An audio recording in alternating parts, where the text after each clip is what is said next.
Abonnez-vous sur Eden TV officiel. Merci à vous tous qui nous suivez de partout, chers compatriotes. Les Cambodgiens double nationalité en République démocratique du Congo. Polémique. Certains pensent que le président Félix Tshisekedi vient de clouer Noël Tchani. Le reste non, il a cloué Moïse Katumbi. Est-ce que vérité Zandengenini? Je vais essayer d'expliquer aussi à ma compréhension. Au-delà de ça, Congolais mususu lelo bakomi ko rêver Kabila azonga na bokonzi. Ba journaliste mususu balobi Kabila azonga ki na aéroport bato babetele maboko eza pour lelo Félix na régime ya Félix ezo copier manso ya Kabila ya mabe yango bato bakomi ko senga Kabila azonga na bokonzi. Mieux vaut un démon qu'un saint que tu ne connais pas. Pourquoi les gens peuvent aller jusqu'à ce niveau-là, traiter na Kabila démon, Félix saint, mais saint au bazo yebate ou bazo sala makambo malamu te? Ont-ils tort ou raison? Je vais en parler aujourd'hui. Le président du Sénat, Modeste Bahati Lukwebo, a reçu en audience dans son cabinet de travail l'ambassadeur du Canada, Benoît Pierre Lamaré, est venu lui présenter d'abord ses vives félicitations pour sa brillante élection à la tête de la Chambre haute du Parlement.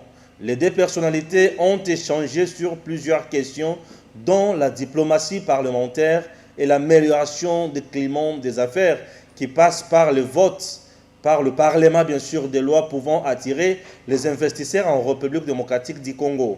Modeste Bahati Lukwebo a informé son interlocuteur du travail que fait sa chambre qui se prépare à légiférer sur la garantie souveraine qui va permettre les investisseurs qui veulent venir travailler en RDC dans plusieurs domaines de la vie nationale dans le cadre de partenariats publics-privés en vue de booster l'économie nationale.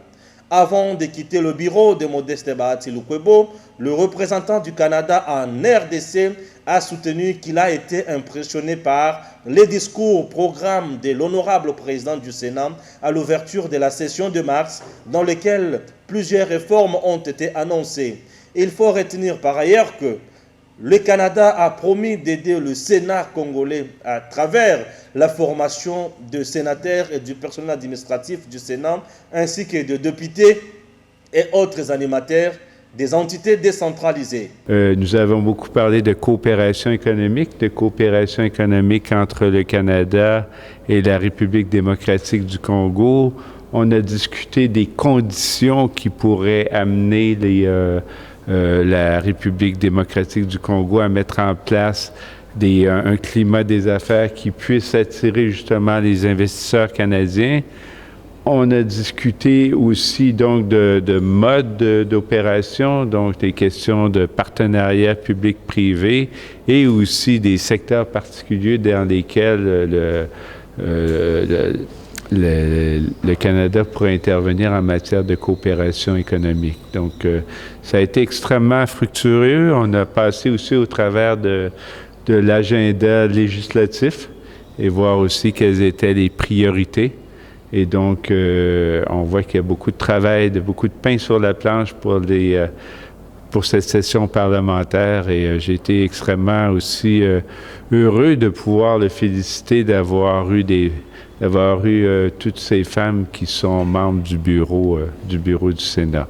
Un autre visiteur qui franchit le portillon du bureau du président du Sénat, c'est Benoît Michelet, représentant de la fondation Conrad, est venu dire au président de la Chambre haute la disponibilité de sa structure à accompagner le Sénat dans l'accomplissement de sa mission et faciliter les relations entre le président du Parlement ou le Parlement de la République démocratique du Congo et celui de l'Allemagne.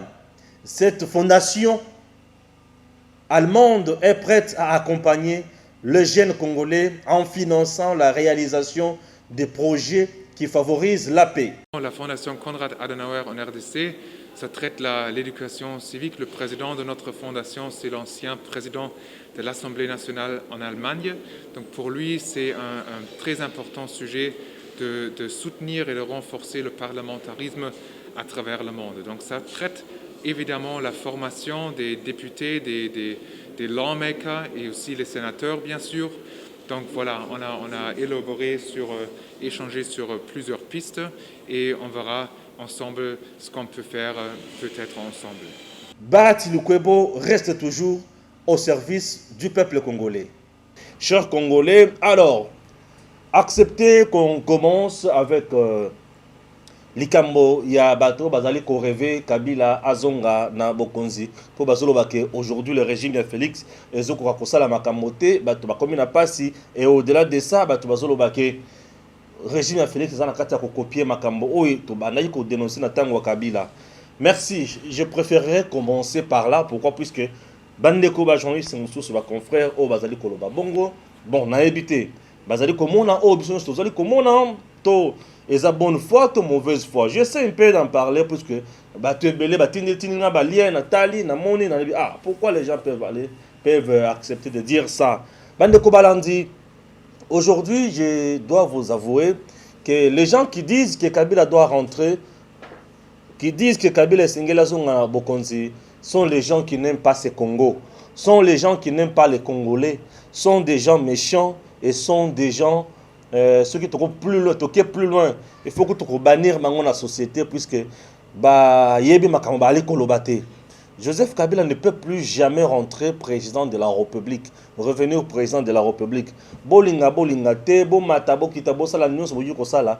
Impossible. D'abord sur le plan juridique. Sur le plan juridique, la constitution de notre pays est l'obique. Ce qui au sali mandat moko une fois renouvelable, tu deviens automatiquement sénateur à vie au kozonga lisusu na bokonzité. Disposition wana ezwamaka pona kotala président ebele na Afrique babandaki plus ko s'éterniser na pouvoir pe na mboka na biso. Instabilité en mboka na biso ebanda ko ya mingi na matali pouvoir, légitimité ya pouvoir ya président de la République. Pourquoi? Regardez Mobutu Sese Seko Kukumbondo Wazabanga, il est resté au pouvoir plus de 30 ans. Alors, Mosé Laurent Désiré Kabila avec ses copains, baya balongole balobi ki eza dictature, akoki ko umela lolenge wana te. Mosé aye na pouvoir avant de. Du fait que pouvoir ya Mosé e utaki na rébellion et ye evandi na mboka na biso. Batu oyo bamemaka ye na pouvoir, ba Rwandais, les Ougandais, batu nyonso wana, l'air Mosé balukelaka bango, babengana ye pe yaka kobundisa ye. Baye babundisi et osala ke par malheur Mosé a été assassiné na cabinet de travail.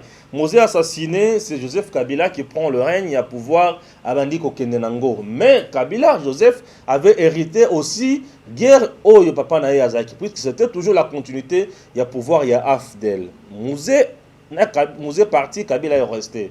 Kabila a moni qui Azaki Makasete. Kabila a pris le pouvoir, un pouvoir qui était toujours illégitime. Pourquoi? Puisqu'il n'y a pas eu élection, c'était un pouvoir hérité d'un mouvement de rébellion autobéni Afdel. Alors, Kabila s'est rendu aussi compte que puisqu'il était presque novice, du fait qu'il était imposé là par la communauté internationale. Et que Kabila n'a pas un dialogue. Il pesa biso mbuma ya 1+4. 1+4 il dirigé mboka na biso na transition pendant 2 ans. Et comme ma biso une élection. Et 1+4 on a pesa ka biso eloko to bengi constitution il y a le 18 février, le 16 ou le 18 février 2006. Et puis biso constitution on a une constitution to sana ngo lelo. Bango ne mutu ba koma makambo oyo.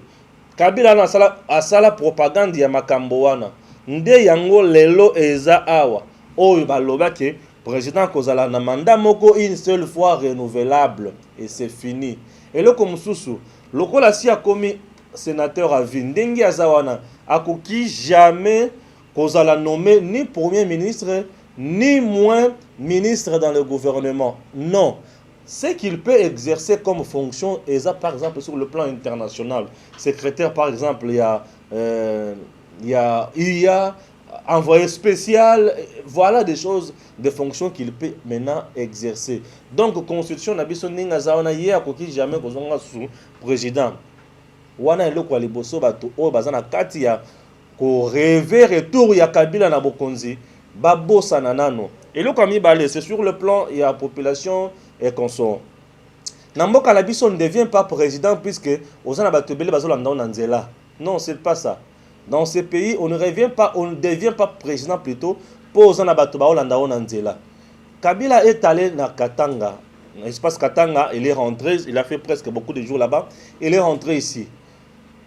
Mais je m'étonne. Vous voulez que Kabila tango azule kananzela bato banda mabanga?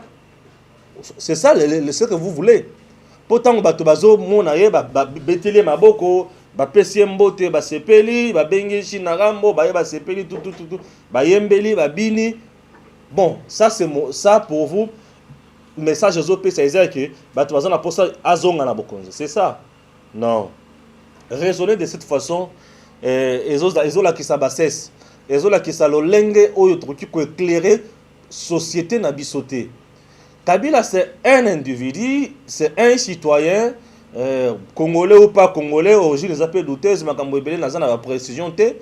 Alors aujourd'hui, il était président.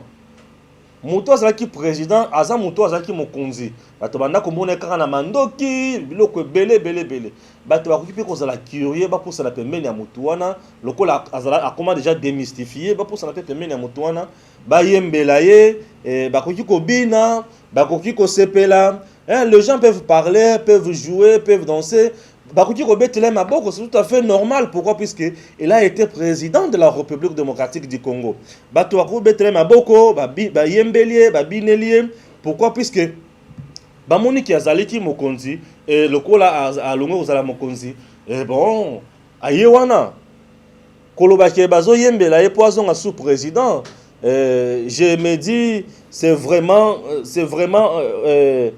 déplorable ya koloba ke Kabila bato bazo betre maboko poison à sous président. Chers compatriotes, nous sommes toujours là pour vous informer comme d'habitude. Acceptez que je vous dise encore que on ne devient pas président pour bato bazo betre maboko nanzela bazé belé bazo betre maboko, non. On ne devient pas président comme ça. Et ni koloba te ke bato wana bazo senga yo zonga. La RDC aza na ba province à peu près 26. Et bato oyo anda ko betre Kabila maboko Nanzela, ceux qui ont été bien, c'était plus de Chege, bana ya Wenze, ya Balabala, o bazaki wana ninga ba mesana ko beta ba tomatolo. Bazo beta ba bananda ko beta matolo. Mais ce qu'on a dit bazo beta matolo, ye pe akabakate. Yo sona Kabila kababisi mo nanzela pesi moto. Kabila kabakate. Kabila pesa nde bato banda ko sa ele dialelo. Mais population bo Kabila pesa raté. Wana sengi boyeba.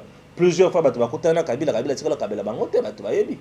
Hein? Wana il faut bato ba comprendre. Nous ça la kaka ba ko recadrer makamusu pour bato ba longola biso na mo ba sesi moko boye. To songa na makamoko boye o za très important, très sérieux. Oyo koki ko mboka na biso liboso po boyete, hein? Boyete. Et comme mususu population nini oyo akoki ko luka Kabila azonga président lisusu. Po ba kunda bango ya libela, po ndenge toza boye to kufa na biso. Likola Kabila. To basi ba kufa na bango. N'est-ce pas que tu as on dirait bibembe, tu as la biso ka bibembe déjà. Mutuku tu as na posa ressusciter sur ça Félix. Ba tu autant la ninga ba tu la bibembe déjà. Pourquoi? Puisque si Joseph Kabila aujourd'hui la RDC n'a pas l'argent. Les longs ba tu azolo ba ke mboka za na mbongo te, mais mboka za na mbongo te, vous savez pourquoi? Mais c'est plus le Kabila nyonso apesa bato. Akaba nyonso na batu na ye. A signé un contrat au EPC qui pour EPC qui misolo et puis c'est toi misolo mboka tikali pamba. Ça vous n'en parlez pas. Pourquoi ba to le bela makambo ya bosolo le kola oyote? Hein ba le bela peut-être que non mutuana azalaki président et akabaki misolo nyonso ya RDC yango RDC comme na pasi. Beaucoup tu ko le bela makambo wana te pona ni bande ko balandi. C'est aussi important que le bela makambo ne ti wana. Mais tant bino bo le bela yango te zo sala moi pasi mingi ko leka. Bon le belaka vérité wana c'est important.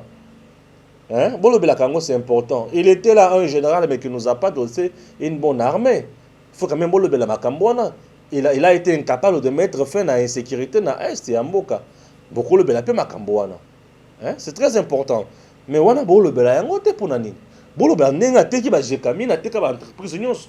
Nenga sali ba entreprise na ye abomi entreprise publique nyonso. Et Congo akoki ko vivre ndenge nini. Congo nano akoki ko vivre ndenge nini. Lokola mboka akokende liboso ndenge nini, puisque mboka esengeliza na misolo. Et s'il y a la personne aujourd'hui qui essaie de donner na batu souffle de vie pour na makambo kende liboso, ce n'est pas Félix Tshisekedi. Les gens nous disent que aujourd'hui batu Félix azo copier nyonso o ya tango ya Kabila les arrestations, intimidation ko pekisa ba marche, ko primer ba marche konso. Combien de marches ont organisé dans le cannabis ont été réprimées en son? Combien de marches? Fayoul est rentré plusieurs fois dans Mozito Awa, Sala, Aventure, na Bango, na Njilikuna, na Sainte-Thérèse, na Tchango, ils ont tout fait là-bas. Réprimé yango. Combien de fois on a arrêté les gens ici? Hein? Les gens parfois confondent Makamoussousou. Je suis là toujours en direct. Hein? Je tourne depuis la maison. Palmer Kabeya, je tourne depuis la maison. Je suis là. Voilà à la maison. Les gens confondent Makamoussousou. Makamoussousou. Vous voulez nous dire que Joseph Kabila, tant qu'il a pouvoir, Makamoussousou a kosala wana, azalaki na bonne foi ou mauvaise foi. Tant que na bonne foi ou mauvaise foi. Aujourd'hui, les gens pensent que jamais kokangama. Non, on va t'arrêter. Lelo, non, état de droit, on n'arrête pas les gens. Vous voulez nous dire quoi? Donc, toi, tu veux nous dire que l'état de droit, on n'arrête pas les gens. Non, on arrête les gens qui se méconduisent. On interpelle les gens qui se méconduisent. Bako interpeller, bako kanga. Aux en infraction, bako kanga yo. Bako on se va périr sur le but que marche ça les matés. Vie ba situation tous en a katia ko traverser. Bato ba boyo ko tosa o bako se va lobby. Ba ça les marche. La police a koya ko sala ni. A koya ko réprimer puisque comme trouble dans l'ordre public. C'est ça? Natango Kabila, Natango Alelo. Tout marchait normalement, mais aujourd'hui, Félix Tshisekedi n'a pas encore pris Maramonionso. Mais Maramonionso, il a investir le gouvernement. Le gouvernement, c'est à ce moment-là, Maramonionso est bandit. Lui-même l'a dit devant le député. Bopé Sangaï gouvernement, on a mis qu'à changer Makamonamboka. Je suis limité à ça, Makamonsusu, pour Makamonsusu, il faut que le premier ministre dans le gouvernement. Mais c'est ça, non? Alors, mon ne peut pas comprendre. Et les gens qui critiquent aujourd'hui Félix, c'est Kakaboye. Moi, je trouve que c'est de la méchanceté.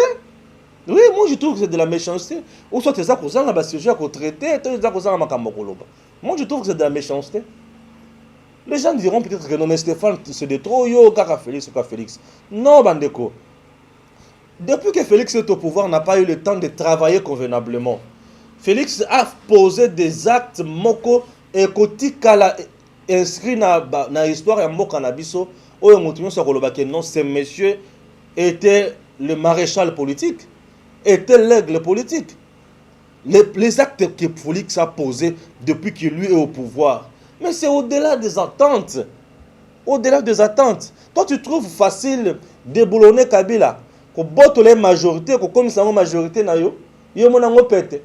Et belé bambong, Mozito Montunabino. Alors, que Félix ne saura jamais qu'on déboulonne Kabila, qu'on soit majorité. Mozito l'a dit.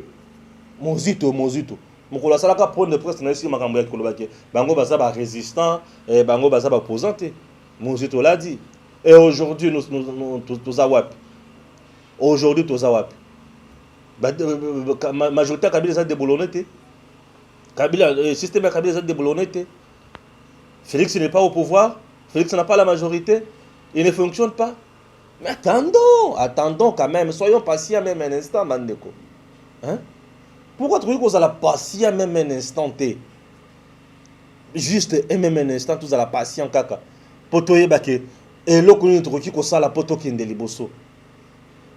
Et là, qu'on introduit qu'on soit la poto, ma camonion soit échangée. Même pas un instant, tu vas la patience à ta moquette. Et vous voulez que ma camonion soit la dengue ni bande ko balance. Il est temps, oyo mutu nyonso esengeli ayeba ke mboka na biso yali kotambola malamu. Félix Tshisekedi azali kokende na makambo nyonso étage par étage. Étage par étage. Avant d'ici Sénat, avant d'ici Assemblée nationale, avant d'ici Cour constitutionnelle, à sali gouvernement et gouvernement yango wana ezo banda déjà musala avant d'ici makambo ningi wana et modèle avant d'ici makambo wana ezo pesa espoir ya ke mboka sikoyo ezo kende liboso. C'est ça ce que les gens peuvent dire. Hein? Peuple congolais qui rêvé pour que Kabila te. Enseignant qui a abandonné à son triste sort. Bafouta a 120 000 francs. Mais le Félix a fait 400 000. Aujourd'hui, il s'agit que Moutouana a rêvé Kabila a un pouvoir. À Tabino Moko. Bato qui a arrêté matin, midi, soir. Aujourd'hui, combien d'opposants ont arrêté dans le Canabiso? Les gens qui veulent nous parler de répression, qui veulent nous dire que Kabila est zongi. Il y a combien d'arrestations d'opposants dans le Canabiso? Hein? Combien d'enlèvements dans le Canabiso? Dites-moi un peu. Combien d'enlèvements? Aujourd'hui, ceux qui en ont interpellé, au pays, auditionné, aux zongi. Mais quand ceux qui en ont interpellé, au pays, on s'est retrouvé des miap, aux amakala, nyokoli, bête, torturé. Ça, vous ne pouvez pas dire aux gens. Ça, vous ne pouvez pas dire aux gens. Aujourd'hui, combien de médias, il y a des opposants, il y a pouvoir. Ils allaient fermer. Combien? Ils ont fermé les lots. Tout le monde exerce librement. Tout le monde accorde aux gens la parole comme il veut. Comme il veut. Aujourd'hui, les gens organisent maintenant des grandes émissions sur ma insécurité à Est. Le temps au Kabila qui pouvait faire ça, qui pouvait organiser cela. Ça, vous ne pouvez pas dire que c'est déjà avancé dans le cannabis. Aujourd'hui, les gens organisent un débat sur le gouvernement, sur même le président. Aujourd'hui, les gens peuvent critiquer le président à ciel ouvert aujourd'hui. Et bien, ça, si on t'interpelle, ça veut dire que au toucher d'un point, oh, et longo banité. Ah oui. Vous pouvez beaucoup critiquer, on ne refuse pas. Mais si vous touchez la matière qui est compliquée, on peut arrêter le ventilateur. Si vous touchez la matière qui est compliquée, sachez très bien que vous serez interpellé. Et oui, et oui. Si vous touchez la matière qui est compliquée, sachez très bien que vous serez interpellé. Et tant qu'on va interpeller, trouvez qu'il y a une infraction, on t'arrête. On a arrêté Barnabé Melingani. On a arrêté, tout le monde, il y a perdu Henri Major, on a dit n'importe quoi. Kaganki Bango. Mouto Kangi Bango est sa présidente. C'est la justice. Au Sambi, pe aux anators, Bakangi yo. Oh, moi je parlais d'Ambouma, il y a fruits, il y a orange. Ah bon? Dans le langage, il y a Kishasa, il y a Oliambouma, c'est qu'il y a orange. Adam et Ève. Donc ce sont des choses où les lobatou, c'est ne pas comprendre. Vous ne pouvez pas nous parler de Kabila. Non, il a détruit lamentablement le pays. Hein? Bisika mbongo ya mboka bimelaka ya te kinyos. Il a gagné na il est à l'aise. Mais il a pour ça qu'il y a mutouana azong. Vous avez monté à ma bé. Pourquoi avoir cette méchanceté comme ça? Je comprends rien, mon Dieu. Hein? Pourquoi on peut avoir une telle méchanceté? C'est déplorable. C'est déplorable. Nakotala makambo ya modèle au bato bazoloba. Hein? Bato so balobi aujourd'hui et Félix Tshisekedi a Zalaki na pouvoir Kabila tikaki 1 milliard ya réserve na banque le lot totikali na 500 000 mbongo nyonso eliami lokola nguba. Mbongo eliami lokola nguba. Merci beaucoup. Et ces gens-là sont des journalistes. Ne place des fois ils ont payé les bombes, ils ont payé les estomac passé. Mais ils ont problème té. Bango balobaki, j'essaie aussi de donner mon point de vue. Les points de vue na bango na respecté yango. Bandeko balandi. Kabila est parti, il a laissé 1 milliard na réserve na banque. Merci beaucoup. Un grand pays comme la RDC peut fonctionner avec 1 milliard pendant combien de temps? Essayez un peu de m'expliquer, chers compatriotes. Bino économiste, il y a circonstances dans les médias. Vous pouvez expliquer 1 milliard de dollars américains pendant 2 ans et demi au Félix Sassali. Et tu as 500 000. Ah, sur 500 millions plutôt. Ah, c'est-à-dire que la gestion est rationnelle. C'est-à-dire qu'il va y habiter. Ah oui. C'est-à-dire qu'il va y habiter. Et pourquoi va toucher la réserve? Pourquoi va toucher la réserve? Merci beaucoup. Réserve,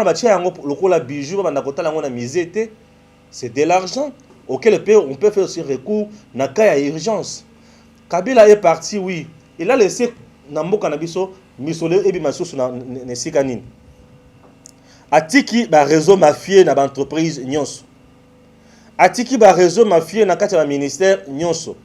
Coulage toujours de recettes. L'IGF fait quelque chose. Hein? atiki ba coulage des recettes na ba entreprise nyonso, atiki ba réseau mafieux na ba ministère nyonso. Yé moko avec les hommes qu'il avait, plus de 2500 militaires qu'il avait. Ces 2500 militaires, avant Félix a démilitarisé, touché beaucoup d'argent, na budget, il y a mais na budget, il y a présidence. Ça, vous ne voulez pas en parler. Bah, hommes militaires, militaires, plus de 200, de 2500 militaires au Kabila Zaki na Bango, pendant presque 2 ans. Mais bah, na kofutama, na budget à présidence. Puisque Bazalaki, bah, garde présidentielle a dépendant de la présidence de la République.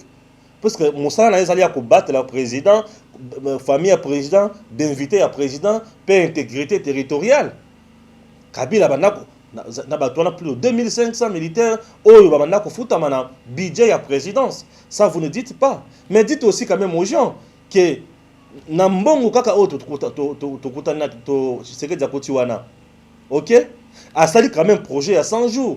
Ça, vous ne voulez pas dire aux gens. Et le projet à 100 jours, mal intentionné, détourner les sous-mbango. Ça, vous ne voulez pas dire. Et mal intentionné, on a besoin de Katia Boloko. Ça, vous ne pouvez pas dire. Les gens qui détournaient l'argent sous Kabila étaient mis en prison. Étaient-ils inquiétés? C'est pourquoi il était na bango, basé na bourgeoisie na bango. Yambongo na mboka basala onyo so balingaki. Messieurs, dames, ça, vous ne voulez pas dire aux gens. Mais dites quand même aux gens aussi que tant au Félix Assaliwana, le gouvernement qui était là n'a pas travaillé aussi pour son bien. C'est un gouvernement qui a travaillé dans le système benda, mata, kita, yaka, zonga, yakendeboui. Ok? Ça, vous ne pouvez pas dire aux gens, chers compatriotes. Vous qui aimez bien les chiffres, vous qui analysez très bien les choses. Et pendant 2 ans, Félix Assali, les entreprises au Sambongo, j'ai quand même 17%. Et pour dire combien pour écouter Sambongo on a l'État. Nos provinces ont produit à quelle hauteur pour nous écouter Sambongo on a gouvernement central. La gratuité de l'enseignement au Mbongo et Bimi est belle pour nous kofuta enseignants, quand on a quelques écoles, qu'on réhabiliter quelques écoles. Alors, au wana Mbongo attend bana ko bimwana, ça vous ne pouvez pas dire. Le fait qu'il y a qu'on réajuster salaire ya enseignant ko longo na 120 000 francs, ko tiango na 400 000. Ça, vous ne pouvez pas dire aux gens, chers compatriotes, vous qui aimez bien les chiffres. Vous ne pouvez pas dire également aux gens que Willy Bakonga, dans le ministère, il y a l'éducation, il y a réseau mafieux et belezaki, et Bungisi Mbongo, il y a une affaire, il y a 60 milliards de francs congolais. Ça, vous ne pouvez pas dire. Mais soyons quand même sérieux un instant. Ok, Kabila qui a laissé 1 milliard de dollars américains dans la banque, dans la réserve stratégique, au Bozo Kangabela Mingiwana. Pendant règne naye, yé muto atikela kibiso mongwana, atongi entreprise publique nini. Un peu de l'air. Atongi entreprise publique nini. Boy bisanga. Atongi entreprise publique nini. Ou alobike, natongaki ba entreprise publique boye, j'ai engagé autant de Congolais, j'ai engagé autant de jeunes, j'ai lutté à tel taux. Il y a chômage, il y a jeunesse, et aujourd'hui, social, il y a Congolais à un niveau tel. Voilà des analyses que vous pouvez aussi faire, chers journalistes. Nous sommes là, la mine de la société. Tout le bakalabato, makambo, ils allaient vrai. Tout le makambo, ils allaient vrai. Félix a trouvé le pays à quel niveau? Mais pays na lambo, pays na comment? Ça, vous ne pouvez pas parler aux gens. Il y a un ticket milliard, wana. Hein? Il y a un ticket milliard. Nos militaires étaient payés à quel niveau? Il y a un ticket milliard. Félix est arrivé au pouvoir à payer les arriérés à d'anciens combattants. Misusu basi ba koma ki komi sumbela na bandako. Misusu basi ba buka ki bazalaki déjà ya ko kufa na ba VC ba vendre na bandako na bango. Un jour je croisais un colonel qui me dit lelo naza na posa ya ko salela mboka na nga sous Félix na kende nango ti ata liwa ekanyinga na front na ko bunda pona mboka oyo. Félix azongisi papa na nga na bomoy. Na tuni azongisi ndenge nini? Ayebisi nga papa za ki retraité il y a depuis 2012 par Kabila. Atikala kopesa bango mbongo na bangote. Mais Félix a donné une affaire, il y a plus de 40 millions et 40 000 dollars na mutuana na mbongo na ye. Et alobi papa le loba soigna kitoko Nous autres zonga normal, papa comme kotambo la peine à mutuka na ye, a commis à l'aise papa, a commis certainement dans 75 ans, mais nous autres zongi, le papa commis kolia bien, azo solo la, azo mona bakoko na ye, to utuku to continue na ye na poto grâce à présent Félix Tshisekedi. Ça vous ne pouvez pas dire aux gens, hein, les pensionnés, les militaires qui étaient abandonnés là. Après avoir servi le pays sous les drapeaux, Bazala a abandonné, Kabila a retraité, mais Félix a payé ces gens-là. Ça, vous ne pouvez pas dire aux gens. Bino Bolobi qui est Félix ne fait absolument rien. Bozana pour ça, Félix a tourné la cabine, comme la banda qu'on a bino. Azwazan doit ton c'est malpan on a bino. C'est ça, non? A ton grand marché, c'est malpan on a bino. Toi, ton ville, Moussa Kitoko, a Tchakara Yomoko. Hein? A ton ville Mobimba. Toi, Azwakar fleuve Congo et comme à Kalam. C'est quoi ça? Vous voulez. Ah, c'est la magie. Oui, Félix, ça c'est la magie. Tout le monde comme ça, la mouki, à la fleuve Congo, Konda, le Koma, le Kola Kalam. Ndé Yangona, beaucoup de Félix. Non, le président Félix travaille, chers compatriotes. Il travaille. Nous avons un président qui travaille, qui se bat matin, midi, soir. Un pays qui était abandonné sur le plan diplomatique comme le nôtre. Aujourd'hui, nous sommes en train de subir. Mais je suis à Kabila, notre armée aujourd'hui, ils ont des problèmes. Bazana ko soutenir comme il se doit. Pour les généraux et belé la Kabila Bazaraka sanctionnés par les ISA. Combien de gens ont été sanctionnés? Aujourd'hui sous Félix, Boy Sanga dignitaire ni Félix, ou est sanctionné par les États-Unis, ou est sanctionné par l'Union européenne. Mais tout le monde qui a travaillé avec Kabila, Baza sanctionné par l'Union européenne, par les États-Unis. Chose grave, on a connu même un candidat président de la République, Ramazan Shadari, sanctionné par les États-Unis et l'Union européenne. Ce qui a été président de la République, il allait faire comment avec ces gens-là pour sanctionner qui est pour une violation flagrante des droits de l'homme. Ça, vous ne pouvez pas en parler. Ça, vous ne pouvez pas expliquer ça aux gens. Soyons sérieux et rationnels, la Moussala Tousala. Toute la population, ma Camerounais et Longoban, peuple congolais, Moutoko Sayote. Le président Félix travaille. La personne qui te dit qui rêve le retour à Kabila au pouvoir reste le vrai ennemi. Ou comme c'est la personne, reste la vraie ennemie. Il y a un bon cannabis. Puis il y a bonheur, il y a eu le peuple congolais. Les lobans n'ont pas qui ne rotanga, on est à gratuité, mais tant qu'il y a là, c'est bazongi. Hein? Mais tant qu'il y a là, c'est bazongi. Il y a moutou, Atika, 1 milliard de dollars dans la banque. C'est-à-dire qu'il a travaillé, construit des grandes routes. Il a laissé toutes les provinces par terre. Il a laissé combien il y a de transport dans le cannabis. Tous la ligne aérienne, moko kaka. Transport, il y a ligne aérienne, moko.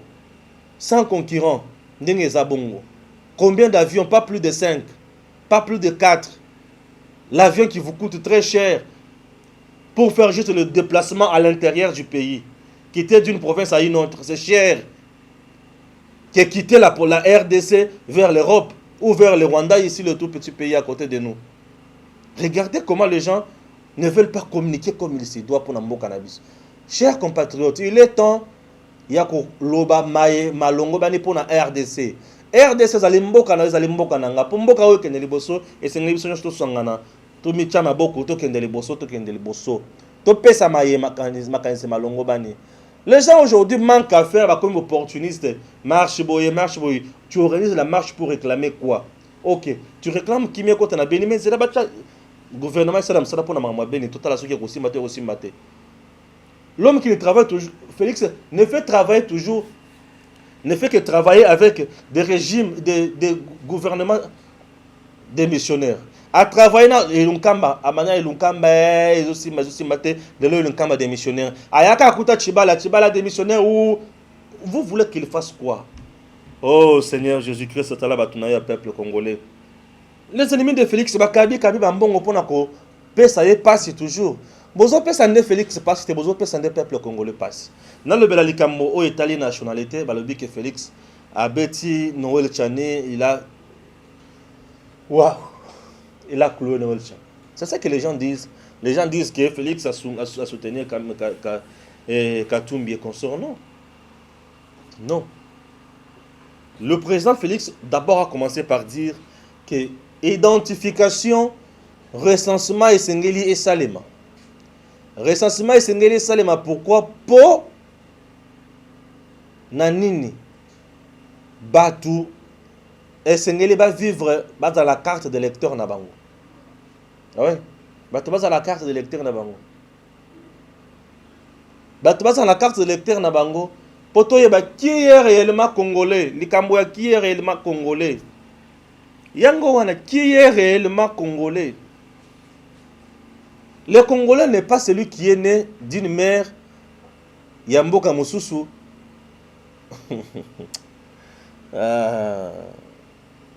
Hein? Père, il y a ceux qui wapi. Nda comme Congolais, non. Non. Non. Qui est vraiment réellement Congolais? Tant on... Non, le banini, le Makambo. Nzambe. Noël Tchani a proposé ceci. Noël Tchani a lobby na fonction oyo senga mutu azala président de la République et sengeli mutu wana azala congolais de père et de mère. Azala maman congolaise, papa congolais pour akozala na ba finité mingi ya makasi ya mboka na ye pour servir mboka na ye. Eza proposition na ye. Lokola batu ya Katumbi bamoni ke Katumbi azali na mama ya congolaise te azali ya papa ya congolais te azaka ka base retrouver na Congo ndenge wana.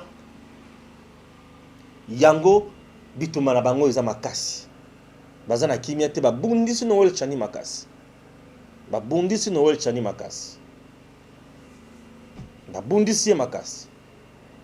Yango bazo bundisa ete tilelo. Bazo continuer na kubundisa ye. Non. Tu es congolais, tu es congolais. Tu ne l'es pas, tu ne l'es pas. Tais-toi et c'est fini. Qui ne dit que ça la commerce na yo, qui ne dit que ça la aventure na yo ailleurs. C'est important, non? Et si matin bongo bandeko.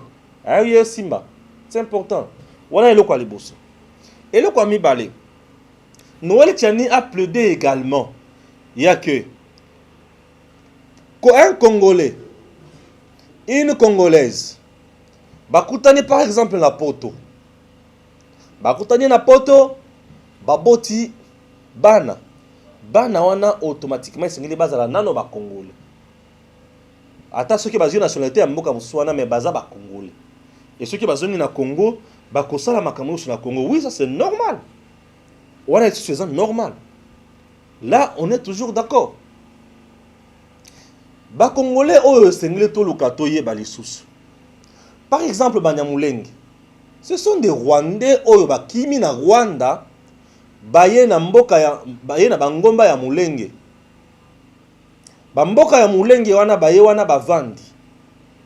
Siko lokola bavandi na bamboka ya Mulenge bato bakomi benga ngo Banyamulenge, bato ya Mulenge. C'est ça. Siko bato ya Mulenge wana bitumba oyo ya makambo 1+4 tango ya Mobutu bapesa wana nationalité collective. Ce sont des choses oyo yeli biso ndenge wana. Étant un pays hospitalier, bapesi bango nationalité congolaise. Siko nationalité congolaise bapesi bango wana. Vous voulez nous dire que ces gens-là, un jour, il ne faut pas qu'on m'appelle président de la République? Non, non, quand même, ça disons-nous de vérité. Mouniamoulé, il y a combien de président de la République?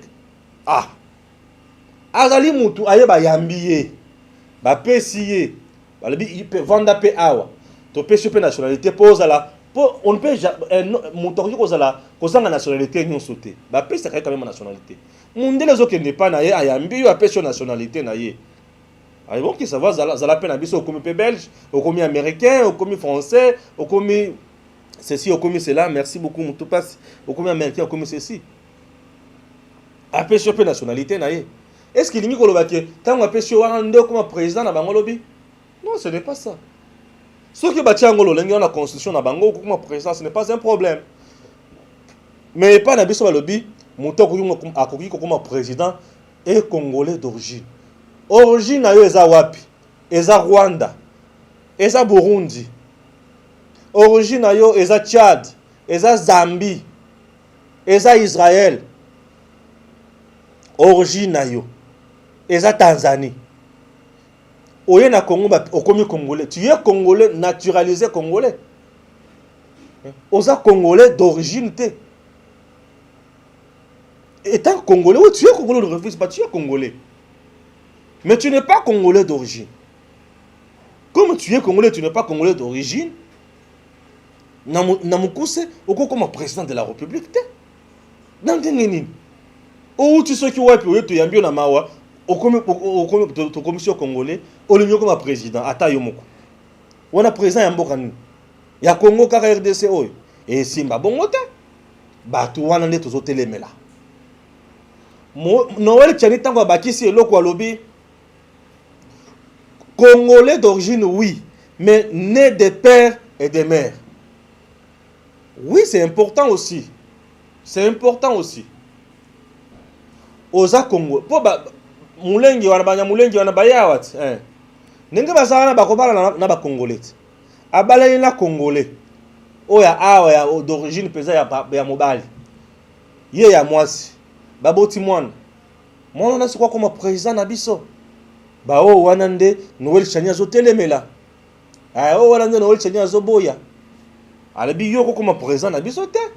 Po ko sala oyebi ke mboka na yo mususu ya mama na yo eza wapi eza Rwanda. Bisika bakoko na yo batikala, bisika bakoko na yo bazana mabele. Yango wana Rwanda. Kende na Rwanda osala makambo na bino. Ah oui.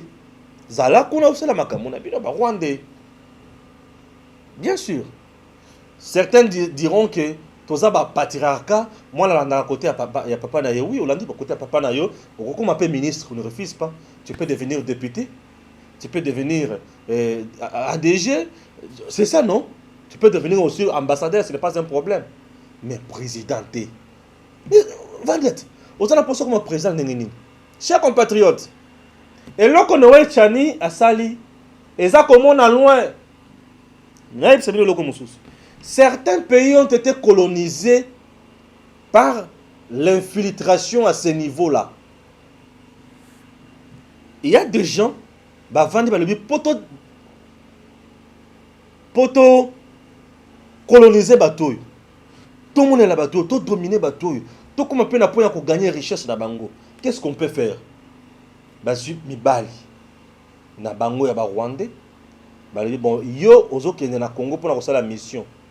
Vina yo mobima mission yo kosala ezaya kaka ya kobota na congolaise oboti na congolaise mwana wana biso ne to ko encadrer un jour akoma motu tango tozo encadrer na culture na biso azokola na Congo mais tozo encadrer na culture na biso tozo pesa ye makanisa na biso po to koyebisa ke yo tino mobotami awa ba tino azokola.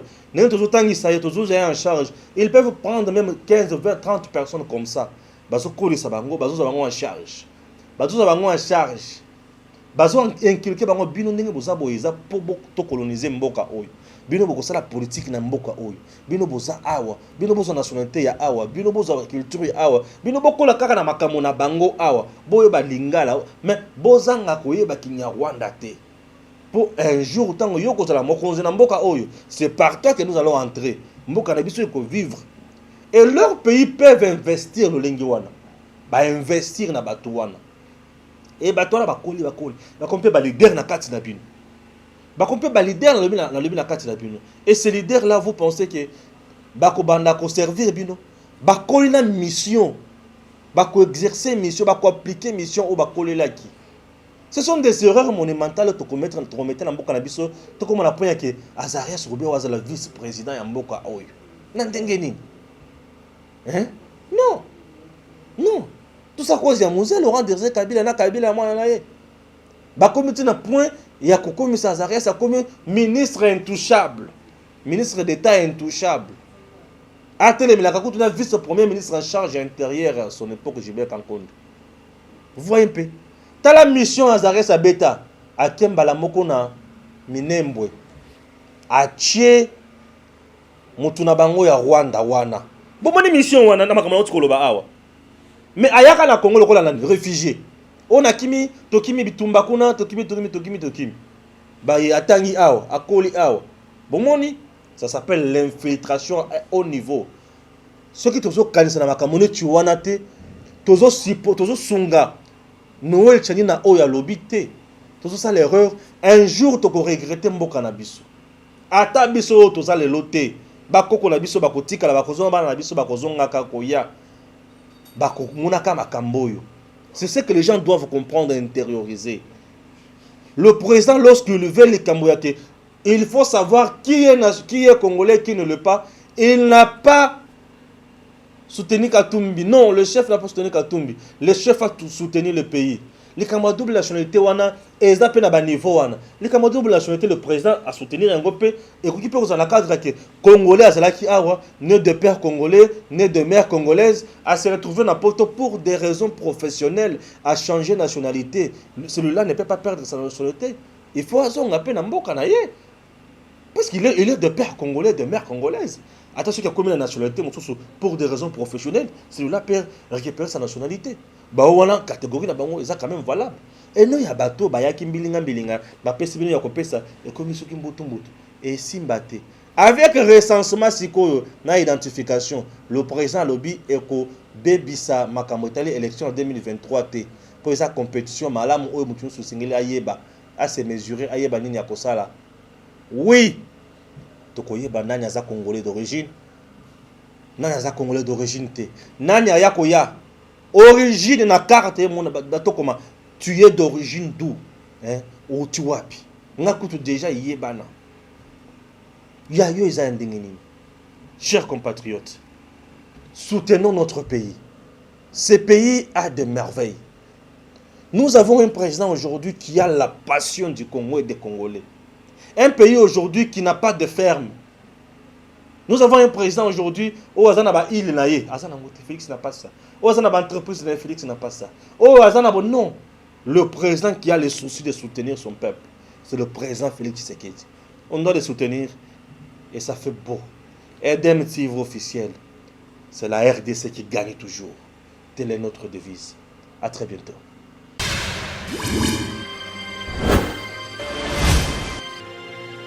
Abonnez-vous sur Edem TV officiel.